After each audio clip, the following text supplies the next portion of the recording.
سبحان الذی اسری بعبدہ لیلا، پاک ہے وہ ذات جو اپنے بندے کو رات کے تھوڑے سے حصے میں لے گیا مسجد حرام سے مسجد اقصیٰ کی طرف، وہ مسجد اقصیٰ جس کے ارد گرد ہم نے برکتیں رکھی ہیں۔ اس میں معراج کے واقعے کا تذکرہ ہے۔ رسول اللہ صلی اللہ علیہ وسلم کو نبوت ملنے کے بعد اور ہجرت سے پہلے رات میں جبریل علیہ السلام آئے۔ احادیث میں یہ مضمون بہت واضح ہے، قرآن میں بہت اجمال ہے، ڈیٹیل نہیں ہے۔ احادیث میں بخاری مسلم کی صحیح احادیث ہیں، بہت کثیر روایات ہیں جن میں بہت ڈیٹیل کے ساتھ اللہ نے، نبی صلی اللہ علیہ وسلم نے اس مضمون کو بیان کیا، اور قرآن میں اجمالی بیان ہوا ہے۔ اور احادیث میں جو ہمیں واقعہ ملتا ہے اس کا خلاصہ یہ ہے کہ رات کے تھوڑے سے حصے میں ایک معجزہ ظاہر ہوا۔ اللہ تعالیٰ نے اپنے حبیب صلی اللہ علیہ وسلم کو رات کے تھوڑے سے حصے میں براق پر بٹھایا، براق جو خچر کو کہتے ہیں عربی میں، اور وہ بجلی کی تیزی کے ساتھ اس نے سفر کیا۔ مسجد حرام سے راتوں رات وہ لے کر گیا مسجد اقصیٰ۔ پھر احادیث میں آتا ہے کہ قرآن میں تو اتنا ہی ہے کہ مسجد حرام سے مسجد اقصیٰ لے کر گیا تاکہ ہم اپنی بڑی بڑی نشانیاں دکھائیں۔ اس میں اشارہ ہے کہ اور بھی پھر اللہ تعالیٰ نے آپ کو نشانیاں دکھائیں، جس کی تفصیل حدیث میں ہے کہ اللہ تعالیٰ آسمانوں پہ لے کر گیا آپ کو۔ تو براق پر آپ صلی اللہ علیہ وسلم انتہائی تیز رفتاری کے ساتھ، بجلی کی رفتار کے ساتھ آپ صلی اللہ علیہ وسلم کو مسجد حرام سے مسجد اقصیٰ لے جایا گیا۔ اور مسجد اقصیٰ میں احادیث میں آتا ہے کہ سارے پیغمبروں کا اجتماع ہوا، آپ صلی اللہ علیہ وسلم نے تمام پیغمبروں کو نماز پڑھائی۔ پھر اس کے بعد وہاں سے آپ کو آسمانوں کا سفر کرایا گیا۔ پھر ہر پیغمبر کو کہ اپنے اپنے آسمانوں پہ ٹھکانے ہیں، وہاں بھی اللہ تعالیٰ نے رسول اللہ صلی اللہ علیہ وسلم کی ملاقات کروائی۔ حدیث میں آتا ہے آپ صلی اللہ علیہ وسلم موسیٰ علیہ السلام سے ملے، اور آپ نے موسیٰ علیہ السلام کا حلیہ بیان کیا۔ آپ صلی اللہ علیہ وسلم یوسف علیہ السلام سے ملے، اور آپ نے فرمایا کہ میں جب ملا تو میں نے دیکھا کہ آدھی دنیا کا، یعنی اس دنیا میں جتنا حسن ہے اکیلا آدھا اللہ نے یوسف علیہ السلام کو دیا ہے۔ ابراہیم علیہ السلام سے ملاقات ہوئی، پھر سدرۃ المنتہا تک آپ کو لے جایا گیا، جیسے کہ سورہ نجم میں ہے وَلَقَدْ رَآهُ مَرَّةً أُخْرَىٰ کہ اللہ نے ہمارے نبی صلی اللہ علیہ وسلم نے، محمد صلی اللہ علیہ وسلم نے جبریل کو بھی دیکھا ہے۔ ایک تو افق اعلیٰ میں دیکھا ہے، اور ایک اور دفعہ بھی دیکھا ہے عند سدرۃ المنتہا، سدرہ منتہا پر۔ سدرہ عربی میں بیری کے درخت کو کہتے ہیں، منتہا کا معنی کنارہ، یعنی بالکل گویا کہ کائنات کے آخری کنارے پر ایک بیری کا درخت ہے۔ اس کی کیفیت کیا ہے، اسی طرح کا ہے، کچھ اور ہے، وہ اللہ ہی بہتر جانتا ہے۔ ظاہر ہے یہ والی کیفیت تو نہیں ہے اس کی، حدیث میں دوسری کیفیت اس کی منقول ہے، تو وہ اللہ ہی کو اس کا علم ہے کہ وہ کس طرح کا درخت ہے۔ اس کو بیری سے تعبیر کیا گیا، اس کی وجہ کیا ہے، یہ ساری باتیں غیب کا علم ہے جن کو اللہ کے سوا اس کی پوری حقیقت کوئی نہیں جانتا۔ ہمیں جتنا بتایا گیا ہے ہم اس پر ایمان رکھتے ہیں۔ تو حدیث میں آتا ہے کہ سدرۃ المنتہا ہے جہاں اس کے بعد اس سے آگے کوئی نہیں جا سکتا۔ تو اللہ کے نبی صلی اللہ علیہ وسلم کو وہاں لے جایا گیا، اور وہاں بھی آپ نے جبریل علیہ السلام کو دیکھا۔ تو اس کا تذکرہ بنی اسرائیل میں نہیں ہے بلکہ سورہ نجم میں ہے۔ تو وہ زیادہ مفسرین اسی طرف گئے ہیں کہ معراج ہی کی رات یہ واقعہ ہوا ہے۔ تو اس میں بھی اشارہ ہے کہ اللہ کے نبی صلی اللہ علیہ وسلم کو 7ویں آسمان تک لے جایا گیا۔ تو یہ سارا واقعہ ہوا، اور رات کے تھوڑے سے حصے میں، اور پھر اللہ تعالیٰ رسول اللہ صلی اللہ علیہ وسلم کو دوبارہ واپس لے آئے، اور آپ صلی اللہ علیہ وسلم نے پھر جب مشرکین میں دعویٰ کیا کہ مجھے راتوں رات اس کائنات کی سیر کرائی گئی ہے، میں نے مسجد اقصیٰ دیکھی، تو مشرکین نے مذاق اڑانا شروع کر دیا۔ مشہور واقعہ ابو جہل حضرت ابو بکر کے پاس آیا اور کہنے لگا کہ تمہارے ساتھی محمد صلی اللہ علیہ وسلم کا تمہیں پتہ ہے کہ انہوں نے کیا دعویٰ کیا ہے؟ ابو جہل کا خیال تھا کہ جب میں یہ واقعہ حضرت ابو بکر کو بتاؤں گا تو ابو بکر معاذ اللہ انکار کر بیٹھیں گے اور بولیں گے واقعی بھئی یہ تو محمد صلی اللہ علیہ وسلم نے معاذ اللہ جھوٹ کہا ہے اور آپ اللہ کے نبی نہیں ہیں۔ تو ابو جہل خوشی خوشی گیا اور کہا کہ تمہارے ساتھی نے کیا کہا ہے؟ تو حضرت ابو بکر نے فرمایا کہ کیا واقعی محمد صلی اللہ علیہ وسلم نے یہ دعویٰ کیا ہے؟ ابو جہل خوش ہو کے کہنے لگا ہاں بالکل دعویٰ کیا ہے۔ حضرت ابو بکر نے کہا کہ پھر بالکل صحیح کہا ہوگا، پھر واقعی ایسا ہوا ہوگا ان کے ساتھ، کیونکہ محمد صلی اللہ علیہ وسلم جھوٹ نہیں بولتے۔ تو جب آپ نے یہ دعویٰ کیا کہ ایسا میرے ساتھ ہوا ہے تو مشرکین مذاق اڑانے لگے، اور پھر آپ صلی اللہ علیہ وسلم سے بیت المقدس کے بارے میں پوچھنے لگے کہ اچھا آپ اس کا نقشہ بتائیں کیسا ہے، راستے میں جو ہے کون کون سے قافلے ہیں جو جا رہے ہیں۔ حالانکہ دیکھیں جب کوئی اتنی تیز رفتاری سے سفر کرتا ہے تو وہ راستوں کے قافلوں کا نہیں بتا سکتا کہ راستے میں کس کس سے ملاقات ہوئی۔ اور ایک دفعہ کسی عمارت کی جب زیارت ہوتی ہے تو پورا نقشہ بھی ذہن میں نہیں رہتا. تو حدیث میں آتا ہے کہ جب مشرکین نے نبی صلی اللہ علیہ وسلم سے یہ باتیں پوچھی ہیں نا تو اللہ تعالیٰ نے پوری مسجد اقصیٰ آپ صلی اللہ علیہ وسلم کے سامنے رکھ دی, یعنی آپ کی نظروں کے سامنے رکھ دی, اور ان قافلوں کا بھی بتا دیا. تو نبی صلی اللہ علیہ وسلم ایک ایک کی خبر دیتے رہے, اور جب وہ قافلے واپس لوٹے ہیں تو جیسے جیسے نبی نے بتایا تھا اسی طرح انہوں نے خبر دی مشرکین کو, اور مشرکین حیران ہو گئے کہ نبی صلی اللہ علیہ وسلم نے کیسے وہ پورا نقشہ بتا دیا, حالانکہ آپ صلی اللہ علیہ وسلم کبھی مسجد اقصیٰ گئے نہیں ہیں, لیکن عرب کے سفر ہوتے تھے تو وہ وہی اسی طرح بیان کیا جس طرح سے مسجد اقصیٰ تھی. تو یہ ایک معجزہ اللہ نے ظاہر کرنا تھا. اس میں بہت ساری حکمتیں تھیں اور اس میں بہت سارے مضامین ہیں. سب سے پہلا سوال اس میں عام طور پر کیا جاتا ہے کہ اللہ کے حبیب صلی اللہ علیہ وسلم نے اللہ کی زیارت معراج کی رات کی یا نہیں کی. اس بارے میں دونوں طرف روایات ہیں, کوئی مضبوط بات ہمیں اس بارے میں ملتی نہیں ہے کہ زیارت ہوئی ہے. جن احادیث میں آتا ہے کہ زیارت کی وہ قابل تعویل ہیں, اور بعض روایتوں میں صراحتاً نفی ہے. اس لیے اس بارے میں کوئی بھی شخص کوئی بھی نظریہ رکھ لے تو رکھ سکتا ہے. میرا اپنا رجحان یہ ہے کہ کسی مضبوط دلیل سے یہ ثابت ہوتا نہیں ہے کہ ہمارے حبیب صلی اللہ علیہ وسلم نے اس رات میں واقعی اللہ کی زیارت کی ہے. کوئی مضبوط روایت نہیں ہے, اور جو نفی کی روایتیں ہیں وہ زیادہ مضبوط ہیں, واللہ عالم. دوسرا یہ کہ اس میں حکمت کیا تھی, تو پہلی حکمت تو یہی تھی کہ نبی کا ایک معجزہ ظاہر کرنا تاکہ عربوں کو آپ کی نبوت پہ یقین آئے معجزات کے ذریعے. دوسری ایک بہت بڑی حکمت علماء نے یہ بیان کی ہے کہ اللہ تعالیٰ کیونکہ نبی صلی اللہ علیہ وسلم کو آخری نبی اور سب سے افضل نبی بنایا, تو آپ کے ساتھ ایک ایسا معجزہ ظاہر کیا گیا کہ جس سے آپ کا مقام تمام پیغمبروں سے بلند ہونا ثابت ہو جائے. اب دیکھیں اللہ کے حبیب صلی اللہ علیہ وسلم تو مسجد اقصیٰ سفر کر ہی نہیں, بہت مشکل تھا آپ کے لیے وہاں تک سفر کرنا, جبکہ مسجد اقصیٰ زیادہ تر پیغمبروں کا قبلہ رہا ہے. تو اتنی مقدس سرزمین سے اللہ تعالیٰ اپنے حبیب صلی اللہ علیہ وسلم کو اس کی برکتوں سے کیسے محروم کر سکتے تھے؟ تو اللہ تعالیٰ کی حکمت نے یہ تقاضا کیا کہ وہ سرزمین جو موسیٰ کلیم اللہ کا قبلہ رہی ہے, جو ابراہیم علیہ السلام جہاں نماز پڑھا کرتے تھے, جہاں یعقوب علیہ السلام, اسماعیل علیہ السلام, اسحاق علیہ السلام اور عیسیٰ علیہ السلام یہ سارے پیغمبر گزرے, تو اس زمین کی برکت نبی صلی اللہ علیہ وسلم بھی حاصل کریں. ایک تو یہ, اور دوسرا اس زمین کو پیغمبر کی برکت بھی ملے, یعنی اس زمین کی فضیلت میں اور اضافہ ہو کہ اتنے سارے پیغمبر یہاں آئے ہیں, تو یہ کیسے ہو سکتا ہے کہ محمد صلی اللہ علیہ وسلم کے قدم یہاں نہ ہوں, تاکہ اس بیت المقدس کی فضیلت اور زیادہ بڑھ جائے. یہ نہ کہا جا سکے کہ یہ جگہ تمام پیغمبر تو آئے مگر محمد صلی اللہ علیہ وسلم نہیں آئے. تو اللہ نے اس جگہ کو بھی مزید برکتیں دیں, اور محمد صلی اللہ علیہ وسلم کی برکتوں میں بھی اللہ نے اضافہ کیا تاکہ آپ کی فضیلت ثابت ہو جائے. دوسرا یہ کہ وہاں جا کے تمام پیغمبروں کی امامت کروائی گئی ہے, اس سے بھی پیغمبر صلی اللہ علیہ وسلم کی فضیلت کو ثابت کرنا مقصد تھا کہ کیونکہ امام سب سے افضل کو بنایا جاتا ہے. تو آدم علیہ السلام سے لے کر حضرت عیسیٰ روح اللہ تک تمام پیغمبروں کو نبی کی قیادت میں نماز پڑھوائی گئی, نبی کی امامت میں, تاکہ پریکٹیکلی پیغمبر صلی اللہ علیہ وسلم کی امامت ثابت ہو. اور یہ مضمون بتا دیا جائے کہ محمد صلی اللہ علیہ وسلم کے دنیا میں آنے کے بعد اب امامت یہ پیغمبر صلی اللہ علیہ وسلم کا حق ہے, جیسے کہ حدیث میں آتا ہے لو کان موسیٰ حیا لما وسعہ الا اتباعی, کہ اگر موسیٰ بھی زندہ ہوں تو میری اتباع کے بغیر چارہ نہیں ہے. تبھی حضرت عیسیٰ بھی قرب قیامت میں آئیں گے نا, تو آپ صلی اللہ علیہ وسلم ہی کو وہ فالو کریں گے. تو اس کا ایک عملی نمونہ پیش کرنا تھا کہ لوگ اب نبی جب دنیا میں آ گئے ہیں محمد صلی اللہ علیہ وسلم, تو تمام شریعتیں منسوخ, اب آپ صلی اللہ علیہ وسلم ہی کو سب نے فالو کرنا ہے. تو یہ ساری حکمتیں تھیں جس کے لیے معراج کا واقعہ وجود میں لایا گیا. الذی بارکنا حولہ, تو اس آیت سے تو یہ پتہ چلتا ہے نا کہ اللہ تعالیٰ اپنے حبیب صلی اللہ علیہ وسلم کو مسجد اقصیٰ تک لے کر گئے, اور حکمت کیا تھی وہ میں نے بتا دیا آپ کو. لیکن اس کے کچھ فقہی احکام بھی ہیں, ان کا سمجھنا بھی ضروری ہے.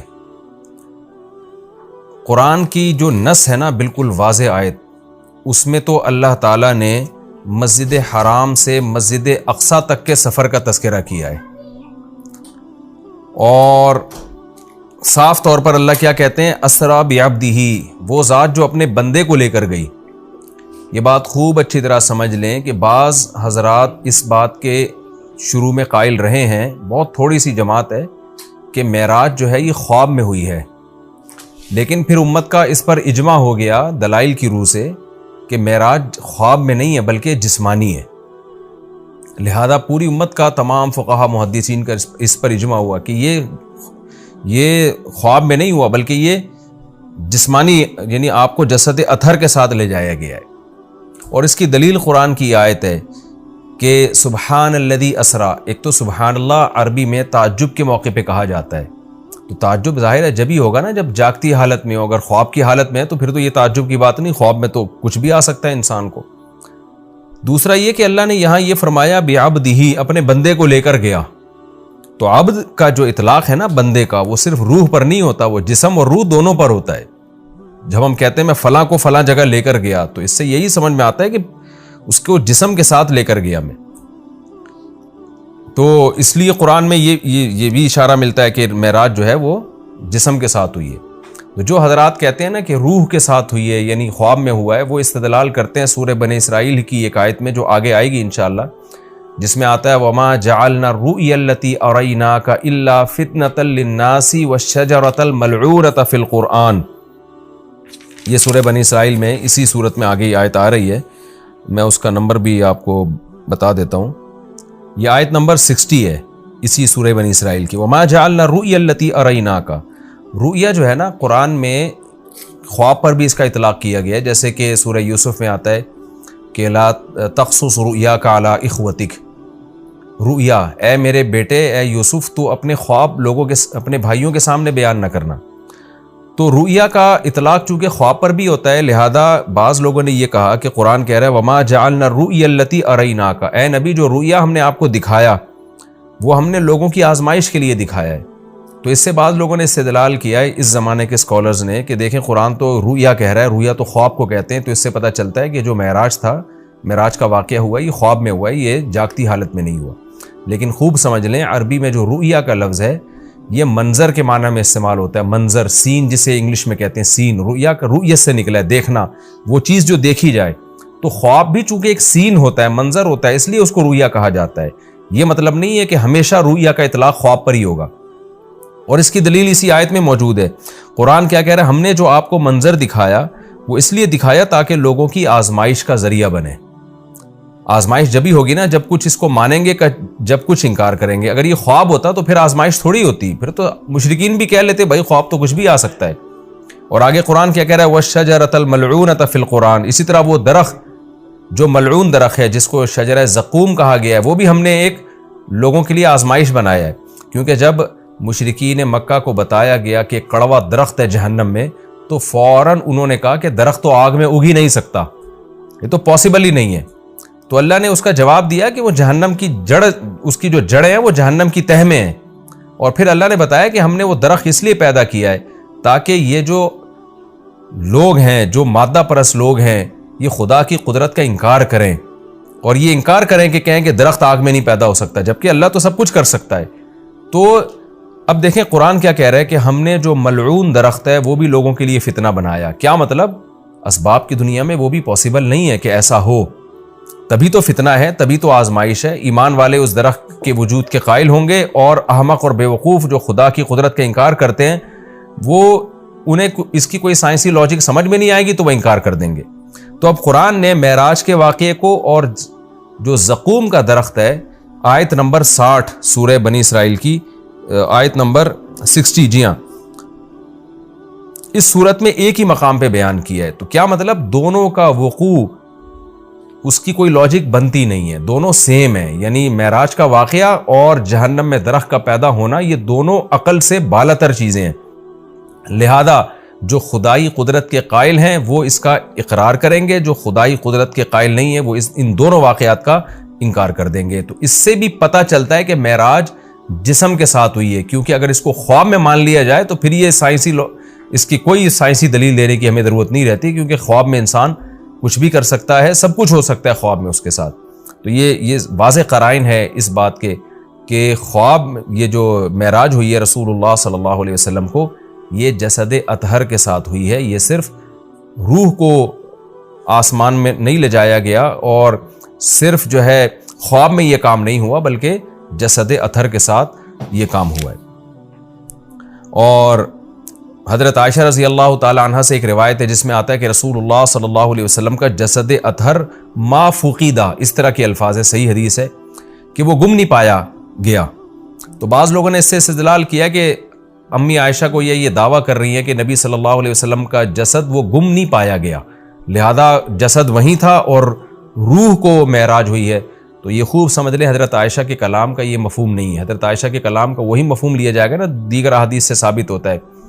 تو مطلب یہ ہے کہ اتنی تھوڑی دیر کے لیے وہ جسم بستر سے غائب ہوا ہے کہ گم نہیں پایا گیا، یعنی کسی نے آپ کو تلاش کرنے کی کوشش نہیں کی، ورنہ اتنا بڑا واقعہ ہو کہ آپ مسجد اقصیٰ میں جا رہے ہیں اور ساتوں آسمانوں کی آپ کو سیر کرائی جا رہی ہے، تو اشکال ہوتا ہے نا کہ پھر تو جسم آپ کا غائب ہونا چاہیے تھا، لوگ تلاش کرتے کہ بھئی رسول اللہ صلی اللہ علیہ وسلم تو یہاں تھے، اب گئے کہاں اتنے ٹائم کے لیے؟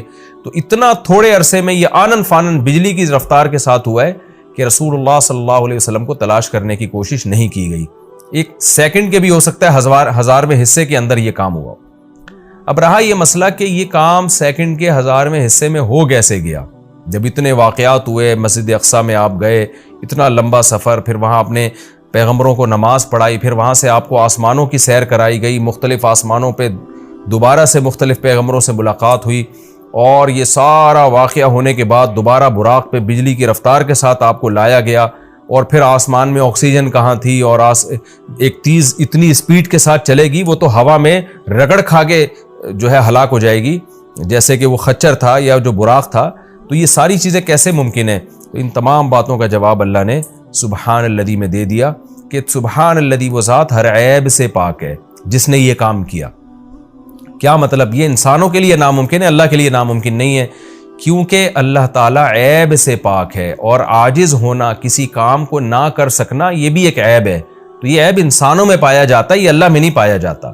اسی لیے بار بار یہ بات کہی جاتی ہے کہ معجزہ یا کرامت یہ اللہ کی قدرت کی دلیل ہوتی ہے، یہ پیغمبر کی یا انسانوں کی قدرت کی دلیل نہیں ہوتی، یا بزرگوں کی قدرت کی دلیل نہیں ہوتی، یہ اللہ کی قدرت کی دلیل ہے۔ تو اللہ سب کچھ کر سکتا ہے۔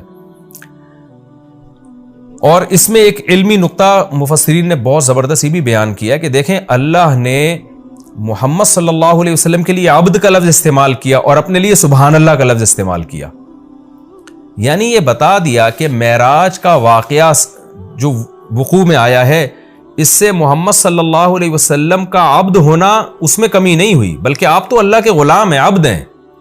تو یہ آپ کی طاقت اور قدرت کی دلیل نہیں ہے، کیونکہ آپ تو غلام ہیں، عبد ہیں، سارے انسان اللہ کے عبد ہیں، تو یہ اللہ کی قدرت کی دلیل ہے۔ تو یہ بھی ایک اہم پوائنٹ کی بات ہے کہ اس میں کوئی شرک نہ کرنا شروع کر دے اور یوں نہ کہے کہ محمد صلی اللہ علیہ وسلم اتنے طاقتور ہیں کہ رات کے تھوڑے سے حصے میں وہ بیت المقدس بھی چلے گئے اور ساتوں آسمانوں کی سیر بھی کر کے آ گئے، تو کوئی محمد صلی اللہ علیہ وسلم کی عبادت نہ شروع کر دے۔ اس لیے اللہ نے بتا دیا کہ بھائی یہ سبحان اللہ، اللہ ہر عیب سے پاک ہے، محمد صلی اللہ علیہ وسلم تو عبد ہیں، عبد ہی رہیں گے، اللہ نے آپ کو عبد بنایا، تو عبد کی عبادت نہیں ہوتی، عبادت معبود کی ہوتی ہے۔ اب میں آگے چلتا ہوں، میں نے مختصر معراج کا واقعہ بیان کیا، باقی معراج کس رات کو ہوئی خوب سمجھ لیں، اس بارے میں کوئی مستند روایت موجود نہیں ہے، یعنی اس کی اسپیسیفک تاریخ کہ کس تاریخ کو یہ واقعہ وجود میں آئے، 27 رجب لوگوں نے خود گڑی ہوئی ہے، اس پر کوئی صحیح حدیث موجود نہیں ہے۔ تو ہمیں بس اتنا ایمان ہے کہ معراج کا واقعہ ہوا ہے۔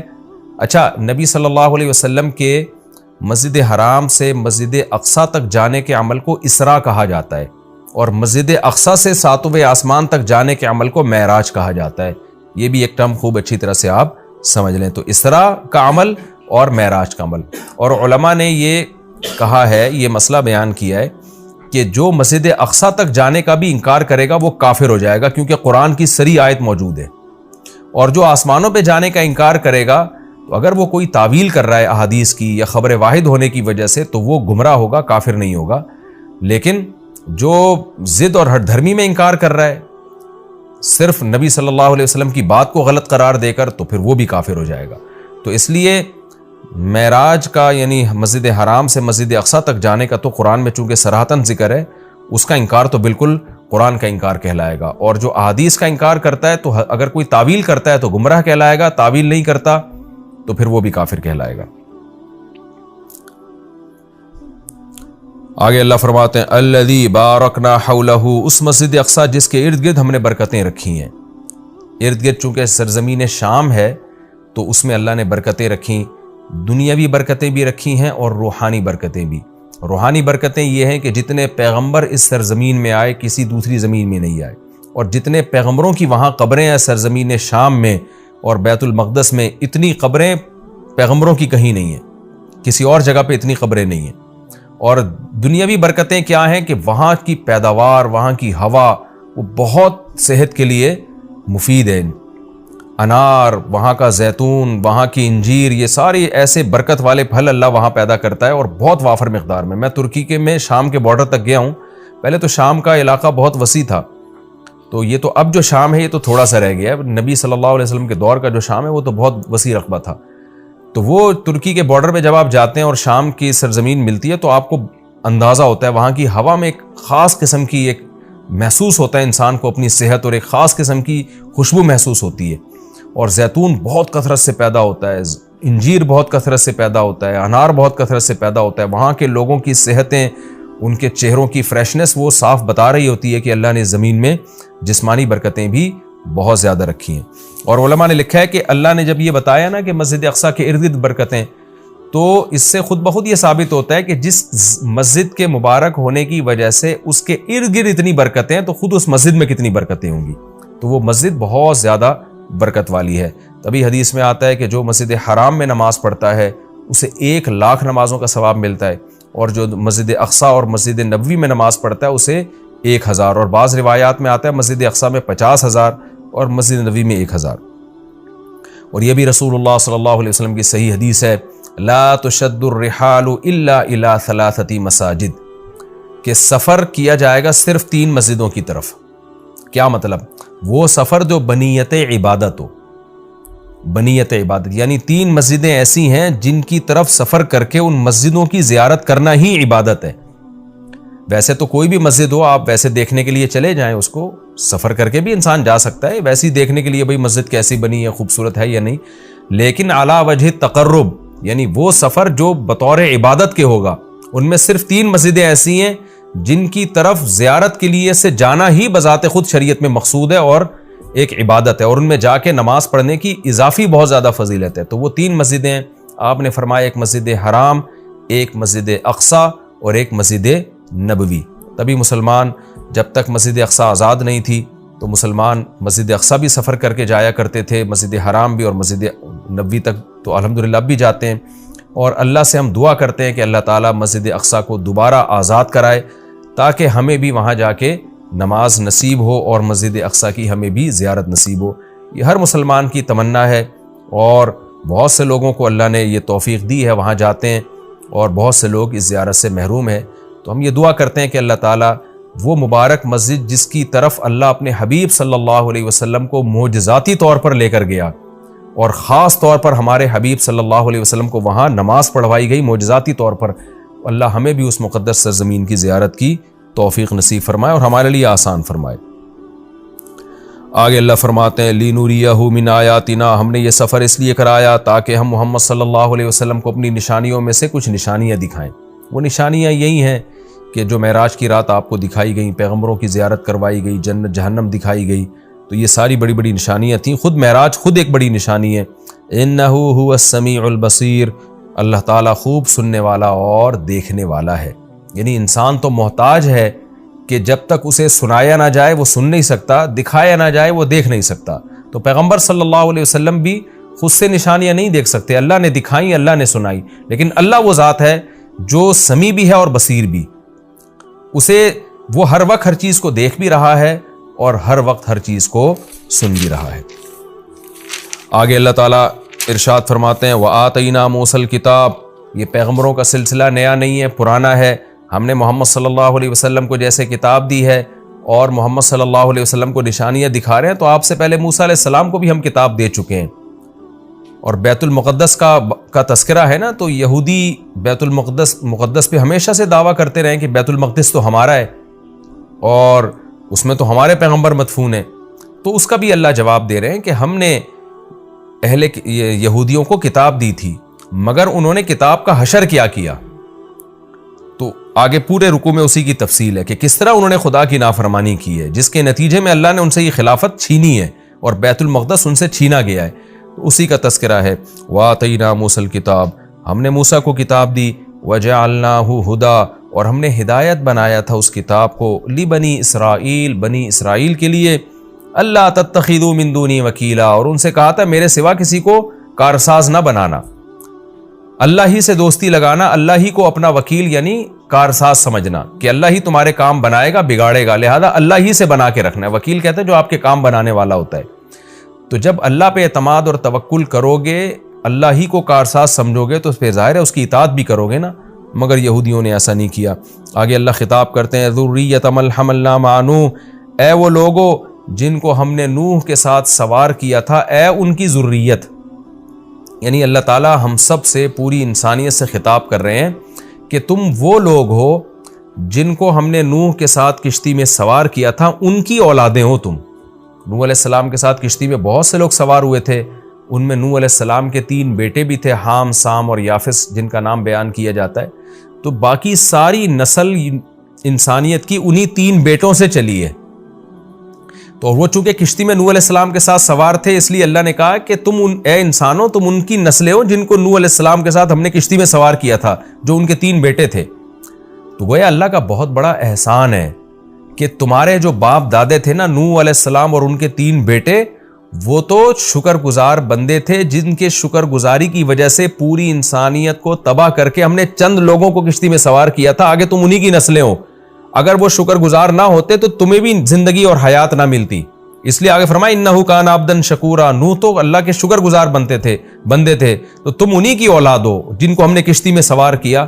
تو گویا کشتی میں سوار کرنے والوں پر بھی ہم نے احسان کیا اور تم پر بھی ہم نے احسان کیا، کیونکہ اگر ان کو ہم کشتی میں سوار نہ کرتے اور طوفان میں غرق کر دیتے تو تم بھی پیدا نہ ہوتے۔ تو اللہ تعالی ہمیں ترغیب دے رہے ہیں کہ تمہارے باپ شکر گزار تھے، جن کی وجہ سے ان کو اور ان کے بیٹوں کو میں نے کشتی میں سوار کر کے بچایا، تو انہی کی وجہ سے میں نے تمہیں بھی بچایا۔ تو اے ان لوگوں کی ذریت، اے ان لوگوں کی نسلوں جن کو میں نے نوح کے ساتھ کشتی میں سوار کیا تھا، نوح شکر گزار آدمی تھے۔ تو کیا مطلب؟ تم بھی میری ان آیات کو غور سے سنو اور تم بھی شکر گزار بنو۔